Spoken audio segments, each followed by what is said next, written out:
Assalamualaikum warahmatullahi wabarakatuh. Perkenalkan, nama saya Istiqomah, saya dari Prodi S1 Kebidanan Alih Kredit Universitas Kusuma Husada Surakarta. Di sini saya akan memberikan edukasi personal hygiene saat menstruasi pada remaja. Sebelum kita melakukan edukasi, tahap pertama yang harus kita lakukan adalah menyiapkan alat. Yang pertama buku tulis dan yang kedua alat tulis. Saya tutup tirainya dulu ya, Dek ya.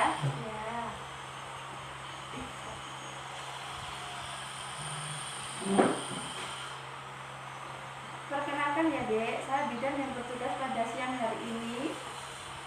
Nanti saya akan menjelaskan tentang prosedur dan tujuan edukasi personal hygiene saat menstruasi pada remaja, ya. Kalau boleh tahu, dengan adik siapa? Dek. Nama saya Dek. Umur 16 tahun. Alamatnya? Alamatnya luas. Oh ya, kalau boleh tahu ada keluhan apa?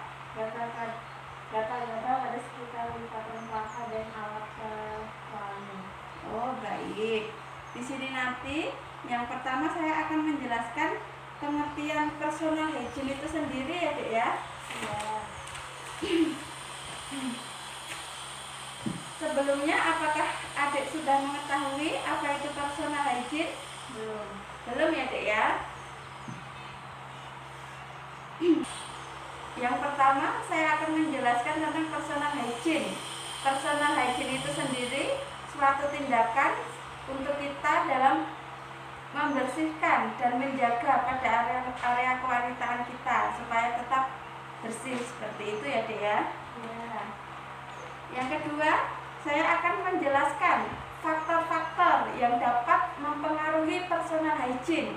Yang pertama itu faktor penampilan. Jadi penampilan itu dapat menggambarkan pentingnya hygiene pada diri sendiri, seperti itu. Yang kedua, ada praktek sosial. Praktek sosial itu, kelompok sosial itu juga dapat mempengaruhi perilaku kita dalam menjalankan personal hygiene. Yang ketiga, ada tingkat ekonomi. Apabila kita ekonominya sulit, jadi untuk membeli sabun, sampo, terus pasta gigi, sikat gigi, seperti itu tidak bisa. Jadi untuk menjaga kebersihan itu kita kurang, seperti itu ya, Dek ya. Yang keempat itu pengetahuan tentang menstruasi. Pengetahuan yang baik itu dapat mempengaruhi kita dalam menjalankan personal hygiene. Jika pengetahuan kita tentang personal hygiene itu tidak ada, maka ya kita dalam menjaga kebersihan itu jadi terganggu, seperti itu, karena tidak mengetahui pentingnya personal hygiene itu seperti apa, seperti itu ya.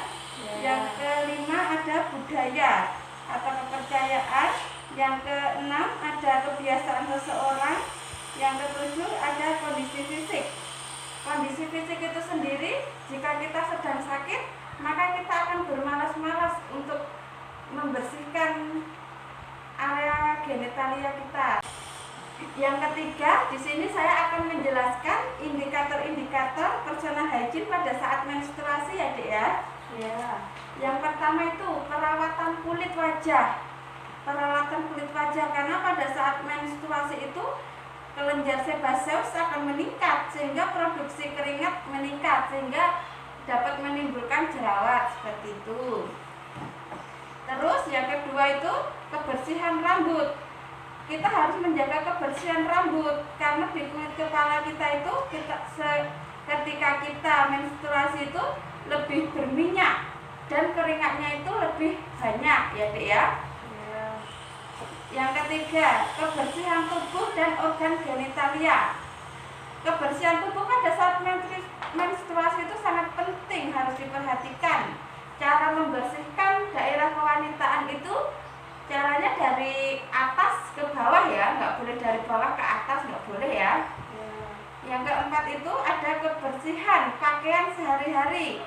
Jadi gunakan pakaian dalam yang kering, dapat menyerap keringat, berbahan-bahan katun.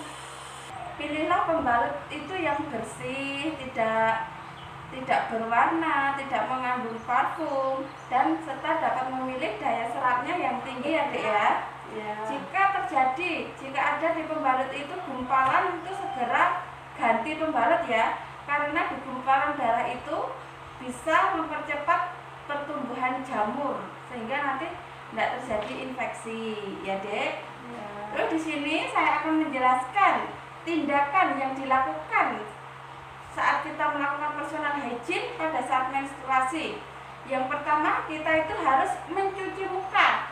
Mencuci muka itu sehari minimal 3 kali untuk mencegah timbulnya jerawat. Yang kedua, mencuci rambut. Mencuci rambut itu 2 hari sekali ya.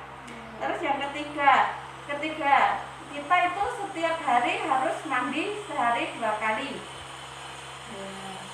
Yang keempat, memotong dan membersihkan kuku. Jadi jika kukunya kita udah panjang-panjang, harus segera dipotong ya. Yang kelima, itu mencuci tangan dengan sabun dan air yang mengalir sebelum kita memegang, dan sesudahnya itu kita harus tetap langsung mencuci ya. Terus yang keenam, itu membersihkan alat genitalia itu dengan air yang bersih. Yang ketujuh, tidak menggunakan cairan antiseptik apapun untuk membersihkan area genitalia. Yang kedelapan, itu tidak boleh menggunakan bedak atau parfum di alat genitalia, itu tidak boleh. Yang kesembilan, itu membasuh genitalia dari depan ke belakang. Yang ke-10, pembalut itu harus diganti secara teratur. Setiap kita buang air kecil, buang air besar, setiap kita habis mandi itu harus langsung ganti ya, sehari paling tidak 4-5 kali ganti pembalut ya. Dan yang terakhir, kita harus mencukur rambut dengan rajin ya Dek ya. Di sini saya akan menjelaskan tentang dampak yang sering timbul pada masalah personal hygiene. Itu ada 2. Yang pertama itu dampak fisik, dan yang kedua dampak psikososial. Dampak fisik itu sendiri, jika kita bermalas-malas untuk membersihkan alat kewanitaan kita, maka akan terjadi keputihan, terus kanker leher rahim, terus infeksi pada alat reproduksi kita. Jika tidak segera ditangani, itu akan menyebabkan kemandulan seperti itu. Terus di dampak psikososial sendiri, masalah sosial yang berhubungan dengan gangguan kebutuhan yang ketidaknyamanan kepada diri kita sendiri dan gangguan interaksi sosial seperti itu. Apakah di sini adik sudah paham? Sudah ya Dek ya. Kalau sudah, saya akan memberikan pertanyaan, yaitu tadi sehari minimal ganti sotek berapa kali? 3-4. Oh baik, 4-5 kali ya Dek ya. Apakah dari sini adik sudah benar-benar paham?